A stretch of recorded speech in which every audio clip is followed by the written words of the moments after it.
예.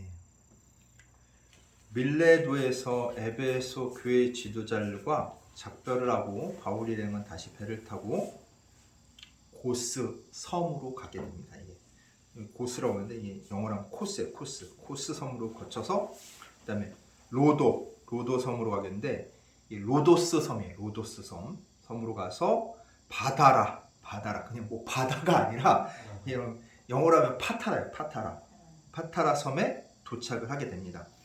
이 고스 섬이라는 데는 어떤 데냐면 그 밀레도에서 남쪽으로 약 68km 정도 떨어진 지점에 있는 작은 섬이에요. 근데 이 섬에 유명한 사람이 있어요. 누구의 고향이냐면 현대의학의 그 의학의 아버지라고 불리는 누굴까요? 히포크라테스가 이 섬 출신이에요. 고향이 여기예요. 유명한 사람이 났죠.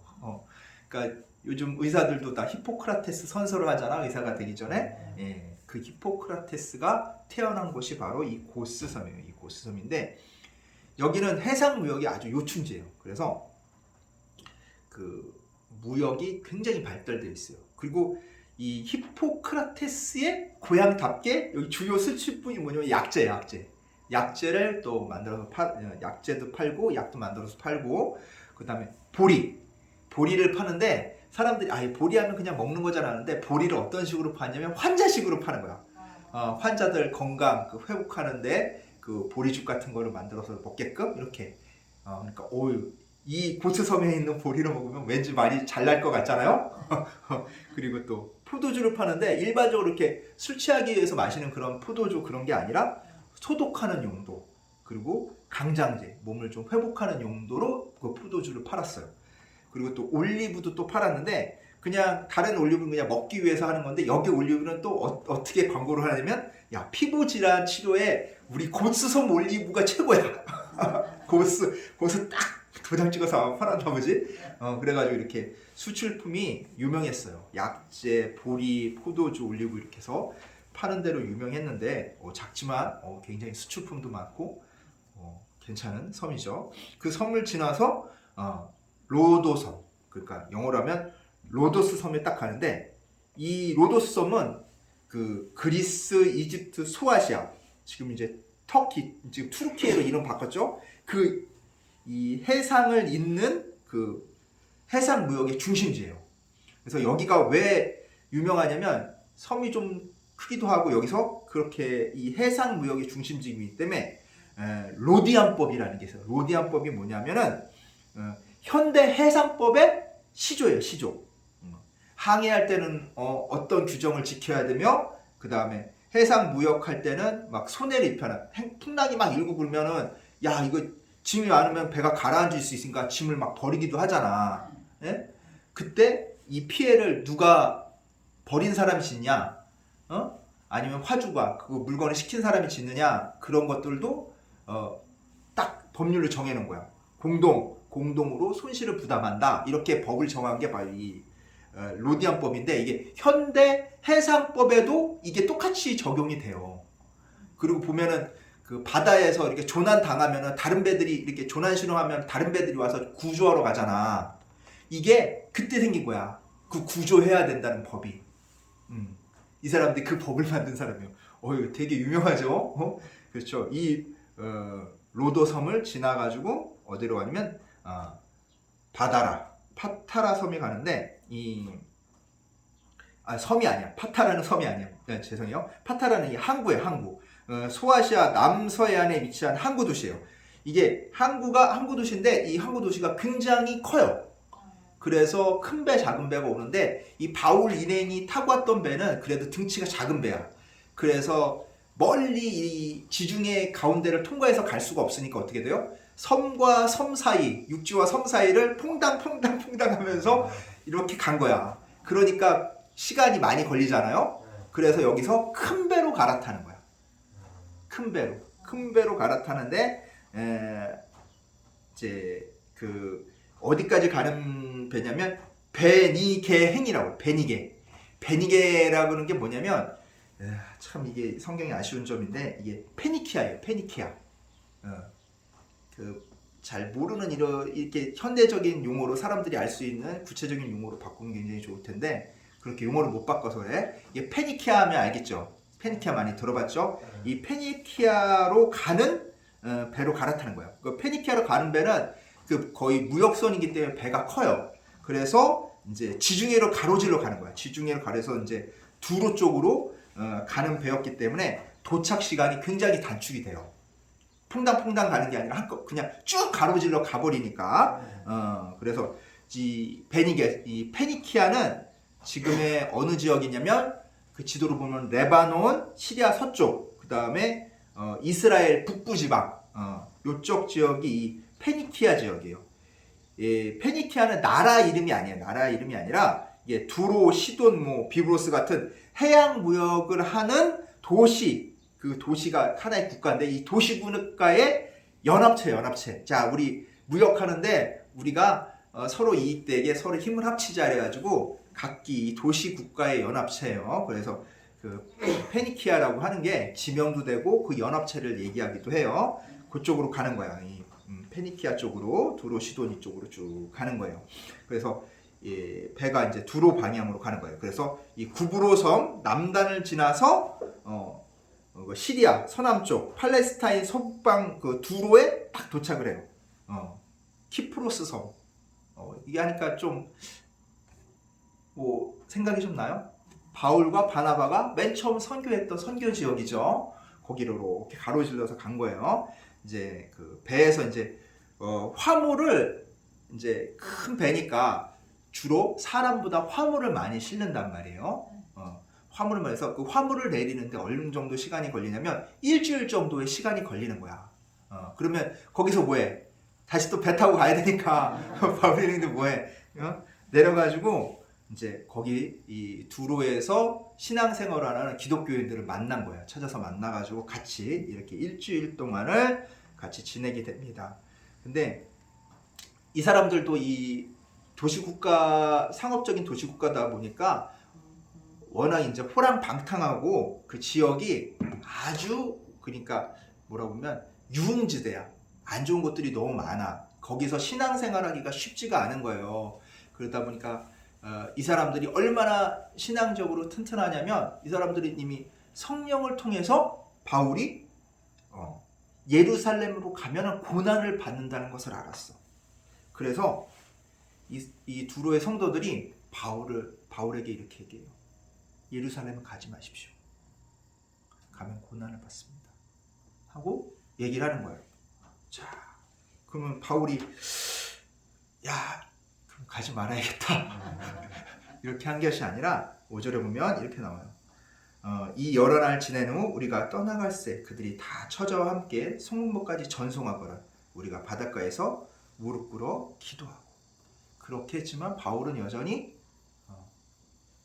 예루살렘 가는 길을 멈추지 않았다는 거예요. 그 결심을 바꾸지 않았다는 거예요. 그래서 떠나는 이제 바울 일행을 이 두로의 성도들이 이제 뭐 온 가족이 다 온 거야. 애들까지, 부인하고 애들까지 다 나와가지고 이 전송을 하는 거야. 딱 하는데 그 성문 밖 이제 배가 전박한 그 부둣가까지 딱 나왔는데 거기 부둣가에 보면 이렇게 보면 바닷가에 보면 이렇게 모래사장 있잖아요. 모래사장 있고 이 바닷가가 있을 거 아니야? 이렇게 그 바닷가에 여기서 성경에 보면 우리가 바닷가에서 무릎 꿇어 기도하고 그 바닷가에서 무릎 꿇어 이게 지금 험난한 길을 가는 거잖아. 그래서 다 무릎 꿇고서 두로의 성도들은 선교를 위해 예루살렘으로 떠나는 바울 일행을 위해 기도를 하는 거야. 앞으로 닥쳐올 그 고난을 이 성령의 인도하심으로 잘 견뎌내고 그 선교 활동 잘 할 수 있도록 도와주십시오 하고 기도를 하는 거야. 바울 일행을 위해서. 그 바울 일행을 누구를 위해서 기도할까? 그 두로의 성도들을 위해서 기도를 하겠지. 바울 일행은 이 환락과 제약에 물든 이 두로라는 도시에서 이 어렵게 신앙생활하는 사람, 이 성도들에게 더욱더 굳건히 신앙생활 잘 할 수 있도록 이렇게 기도를 하는 거야. 이렇게 서로를 위해 기도를 한 후에 바울 일행은 배를 타고 떠나고 두로의 성도들은 집으로 돌아간 거야. 그게 6절에 나와요. 그래서 그 두로에서 이제 배를 타고 이제 남쪽으로 약 한 35km 정도 떨어진 항구 도시 돌레마이로 돌레마이로 탁 떠나서 이제 도착을 하게 돼요. 이 바울 일행은 또 이 돌레마이에서 성도들과 또 만나요. 그래서 서로 안부를 묻고 이제 하루를 묵은 거야. 왜?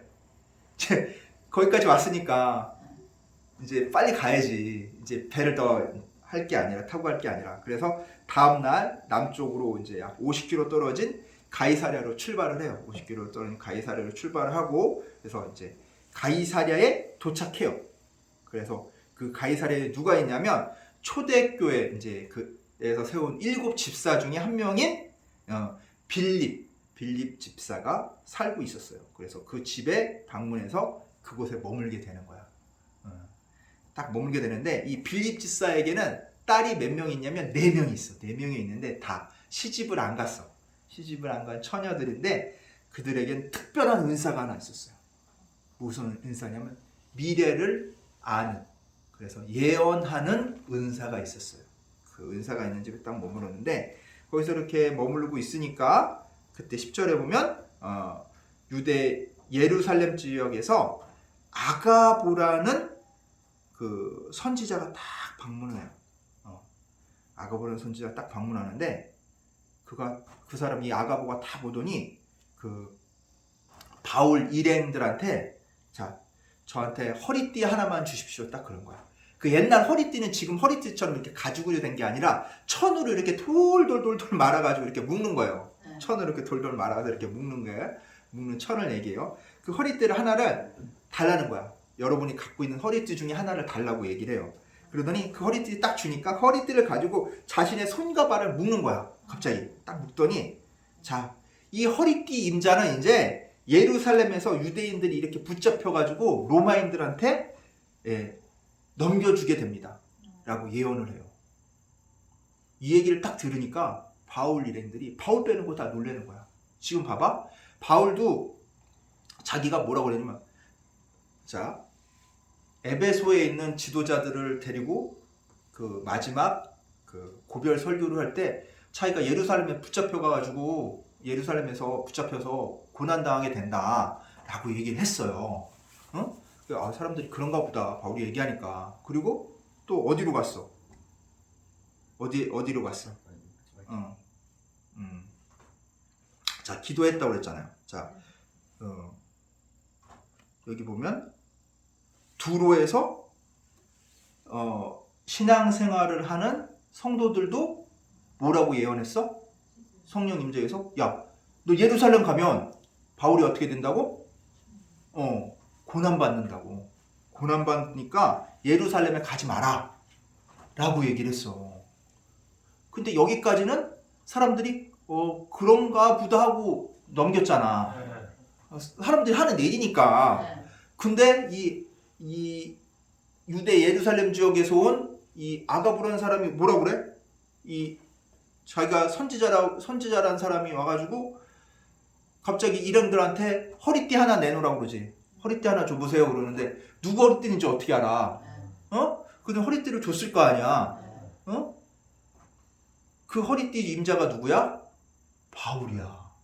그러더니 이 허리띠 임자가 이렇게 묶여가지고 예루살렘에서 그 고난 받아가지고 그 유대인들이 묶어서 누구한테 넘겨줘? 이방인인 로마 사람들한테 넘겨준다고 얘기를 하는 거야. 이 허리띠 임자가 누군지 어떻게 알아? 근데 이 사람이 이렇게 예언하니까 아가보가 예언하니까 사람들이 어떻게 생각을 해요? 탁 위기감이 느껴진 거야. 야 이건 진짜구나. 3번째 들으니까 바울이 가면은 죽을 수도 있겠구나. 죽을 수 있겠구나. 그러니까 사람들이 말려 안 말려? 말리지. 어떻게 말리냐면 울면서 말리는 거야. 그래서 이렇게 나와요. 13절에 이렇게 나옵니다. 바울이 대답하되 여러분이 어찌하여 울어 내 마음을 상하게 하느냐. 얼마나 울었으면 그 굳건했던 바울의 마음도 너무 아픈 거야. 자기를 위해 울어주니까. 그러면서 이렇게 얘기해요. 나는 주 예수의 이름을 위해 결박당할 뿐 아니라 예루살렘에서 죽을 것도 각오하였노라. 야, 나 붙잡아 가는 거 그거 나 다 예상하고 있어. 근데 나는 죽을 각오까지 하고 있어. 결심이 어때요? 대단하죠? 더 이상 말릴 수 있어 없어? 없죠. 그래서 14절 이렇게 얘기합니다. 그가 권함을 받지 아니함으로 우리가 주의 뜻대로 이루어지이다 하고 그천. 더 이상 말릴 수가 없습니다. 주님 뜻대로 이루어지기 원합니다 하고 끝냅니다. 그 결심이 도저히 바꿀 수 있는 결심은 아니에요. 그리고 15절에 보면 이후 여러 날에 여장을 꾸려 예루살렘으로 올라갈새 16절을 가이사랴의 몇 제자가 함께 가며 한 오랜 제자 구브로 사람 나손을 데리고 가니 이는 우리가 그의 집에 머물려 함이라. 이게 뭐냐면 자, 더 이상 간청해도 소용없다는 걸 알잖아. 이 바울의 결심이 대단한 걸 알잖아. 근데 사람들의 마음은 어때? 뭐라도 도와주고 싶어 안 도와주고 싶어? 도와주고 싶지. 그래서 이 가이사랴에 있는 사람들이 도와주기를 자기네들 자원을 한 거야. 그래서 어디까지 같이 가? 100km나 떨어진 그 예루살렘까지 같이 가기로 한 거야. 약 100km 떨어진 예루살렘까지 같이 가기로 하고, 이 15절에 보면 이제 100km 떨어졌으니까 이제 준비를 해야 될 거 아니야. 그냥 갈 수는 없으니까. 갈 준비를 마친 일행을 같이 맞추고 난 다음에 자원해서 가이사랴의 기독교인들이 같이 가는데 그중 한 명이 누구냐면은 그 구브로 사람. 아까 전에 구브로 누가 선교했던 지역이라 했어? 바나바하고 바울이 선교했던 지역. 그 지역 출신 사람인 거예요. 그 나손이라는 사람이 내게 자기의 집이 좀 컸나 봐. 예루살렘에 내 집이 있다고. 그쪽 지역이 무역으로 이제 부유한 사람이 많다고 그랬죠. 그래가지고 나중에 이제 그 하나님 섬기기 위해서 예루살렘 본토로 이주해 놓은 사람들이 많다고 그랬어. 그중 한 사람이었던 것 같아. 그래서 하나님을 만나고 예수 그리스도를 만나고 기독교인이 된 사람인 것 같아요. 이 사람이 자기가 자원해서 제 집을 숙소로 제공하겠습니다. 그러려면 어떻게 해야 돼? 그 사람이 같이 가야 되지. 자기 집을 숙소로 하니까 이 사람이 자기 집 숙소로 제공해 주기 위해서 같이 동행해 준 거예요. 어떤 마음으로? 바울을 도와주고 싶은 마음으로. 바울이 고난받는 거는 정해져 있는데 그럼에도 불구하고 그 바울을 도와주고 싶은 마음으로 이 가이사랴에 있는 사람들이 자원해서 도와주러 간 거예요.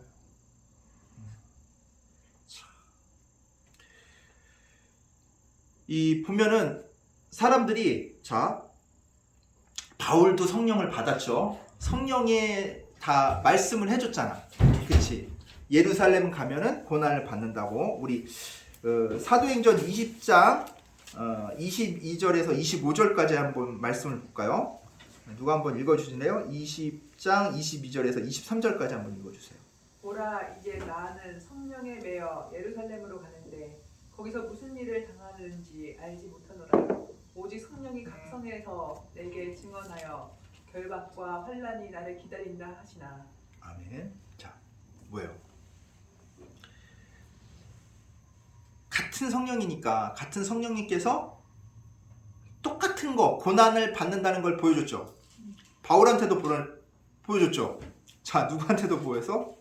자, 그 두로에 있는 성도들한테도 보여줬죠. 그리고 또 누구한테 보여줬어? 아가보라는 선지자한테도 보여줬죠. 바울이 고난받는 거. 예루살렘 가면은 고난받는 걸 똑같이 보여주셨어. 자, 봐요. 바울도 받고 두로에 있는 성도들도 받고 아가보라는 사람도 봤어요. 그 선지자도 봤어. 똑같은 성령님이 일러주시는 걸 봤단 말이에요. 근데 결론은 같았어, 달랐어? 달랐죠. 자, 성도들과 이 아가보라는 이 선지자는 어떻게 했어? 바울을 말렸죠. 바울 일행도 다 말렸잖아. 네. 다 말렸잖아. 근데 똑같은 성령을 받은 바울은 어떻게 했어요? 예루살렘 가는 거 그래 너희들 이렇게 소원이라면 그래 방향을 바꿀게 안 갈게 이랬어요? 강행했죠. 예루살렘 갔죠. 그게 왜 그렇게 가게 됐는지 24절, 24절에 그냥 정확하게 나와요. 내가 달려갈 길과 주 예수께 받은 사명 곧 하나님의 은혜의 복음을 증언하는 일을 마치려 하면은 나의 생명조차 조금도 귀한 것으로 여기지 아니하노라. 뭐야? 결국 관점의 차이가 결론의 차이로 이어진 거야. 똑같이 봤어. 똑같이 예루살렘에 가면은 고난당해. 힘들어져. 죽을 수도 있어. 똑같이 봤어. 바울도 보고, 두로의 성도들도 보고, 아가보도 보고, 똑같이 봤는데, 결론은 달랐어요. 관점이 달라지니까 결론도 달라지고. 어떻게 봤어? 사람들은, 바울을 제외한 다른 사람들은, 고난 받는 거에 그 관점이 딱 있는 거야. 고난 받는 거. 야, 가면 힘들어져, 어려워져. 야, 하나님을 믿는 건 좋은데 하나님을 믿는 일에 있어서 하나님이 시키신 그 사명, 주신 일을 최우선 순위에 놓으면은 앞으로 일이 힘들어져. 근데 약간 현실도 있으니까 현실과 타협해서 힘든 일은 좀 피해가는 게 어떨까? 그거 아니어도 하나님께서 하라고 하신 일이 있잖아. 넓게 보면 그 힘든 일을 비 올 때 뭐라고 그래? 우리가 비 올 때 피해가라고 하잖아.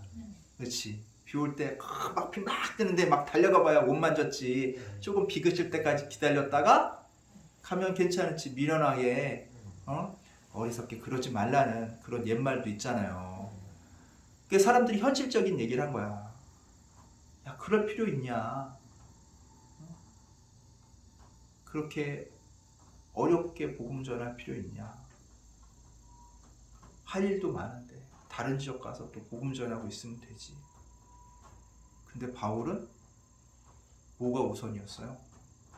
하나님께서 나에게 맡겨주신 일이 그걸 사명이라고 하는데 그게 자기 인생의 어떤 순위? 최우선 순위예요. 뭐보다? 자기 생명, 목숨보다.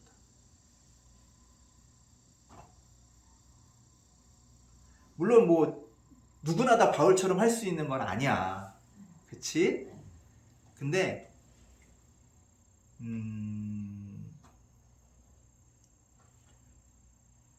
내가 믿는다 그러잖아, 하나님을. 믿는다 그러잖아. 믿는다는 게 뭐라고 했어요? 맡기는 거라고 했죠.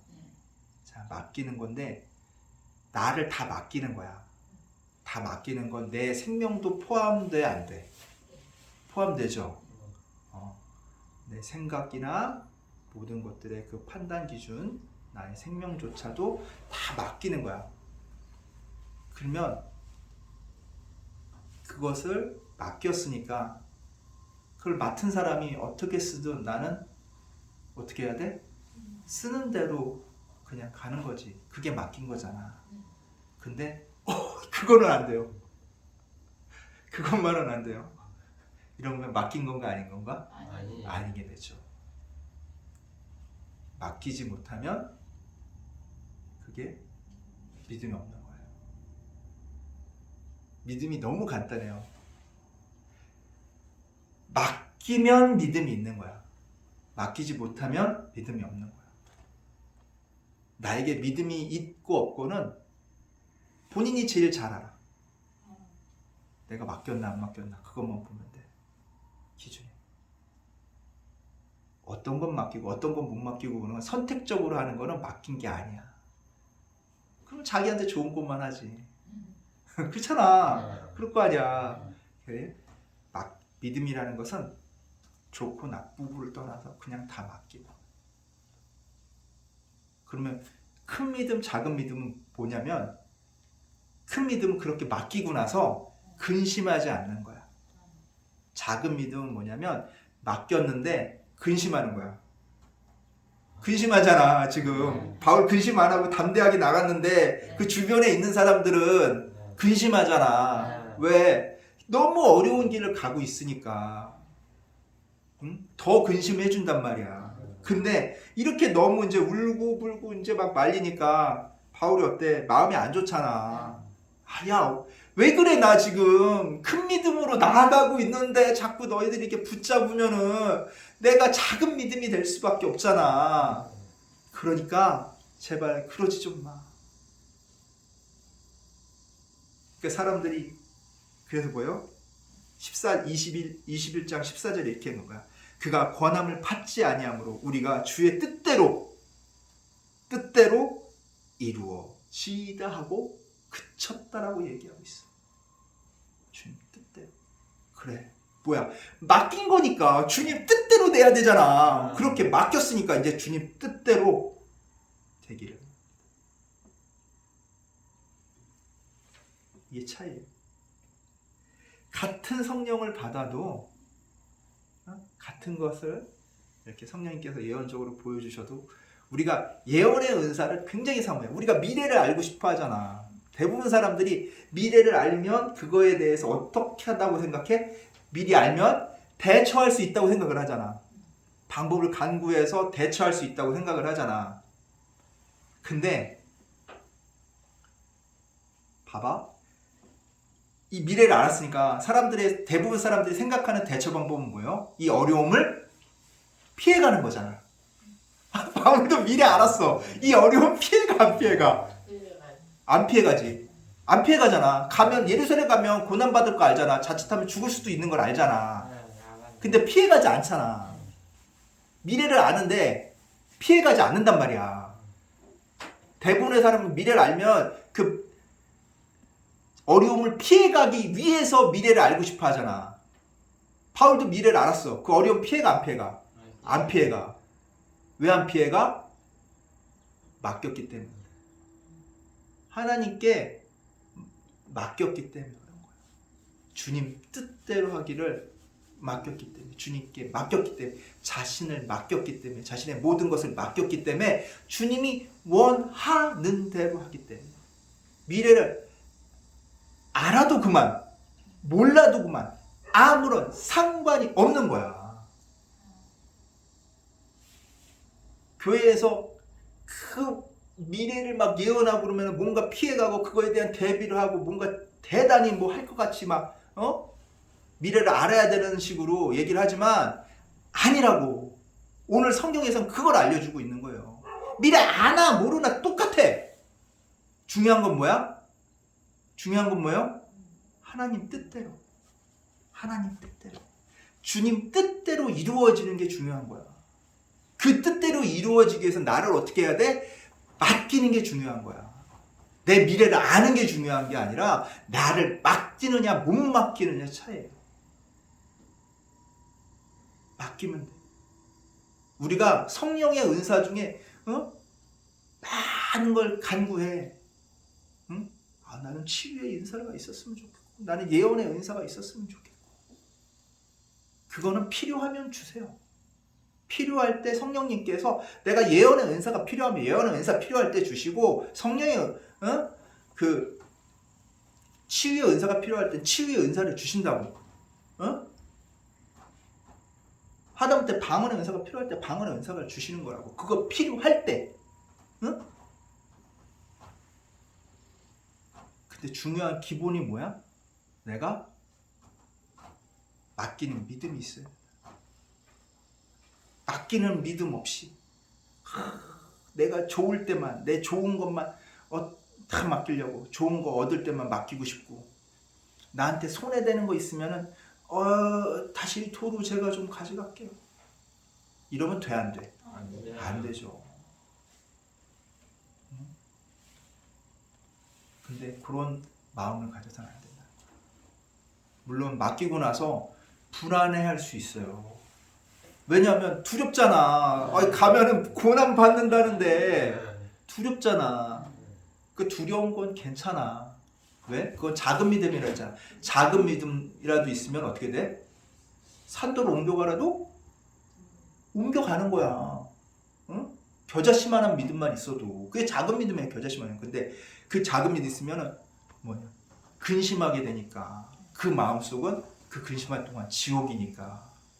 그러니까 작은 믿음 갖지 말고 큰 믿음을 가지라는 거야. 맡겼으면 주님께 맡겼으면 그게 어떤 일을 닥치든지 그 어려움을 이기게 해주시는 것은 누구다?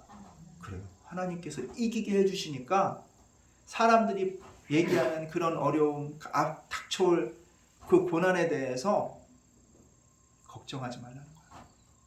비록 그 고난을 겪지만 그 고난은 내 힘으로 이겨내는 것이 아니라 주님이 주신 능력으로 이겨낸다는 것을 항상 기억하며 바울처럼 담대하게 나아가시는 우리 주찬양교회 성도님들 되시기를 간절히 축원합니다. 네. 기도하겠습니다. 사랑과 은혜가 가득하신 하나님 아버지, 사람들에게 같은 성령님께서 같은 것을 보여주셨습니다. 그러나 사람들은 바울은 다른 결론을 내렸습니다. 결국 하나님께서 주신 일, 하나님께서 맡겨주신 일을 최우선으로 하는 그 믿음, 그 믿음의 차이, 그 관점의 차이가 그 결론의 차이를 만들어냈다는 것을 우리가 말씀을 통해 깨달았습니다. 생명보다 온전히 주님이 주신 그 일이 최우선 순위임을 우리가 기억하며 온전한 믿음으로, 맡기는 믿음으로, 큰 믿음으로 근심하지 않고 감당해내는 저희들 될 수 있도록 주여 이끌어 주시옵소서. 감사드리며 우리 주 예수 그리스도의 이름으로 기도드리옵나이다. 아멘.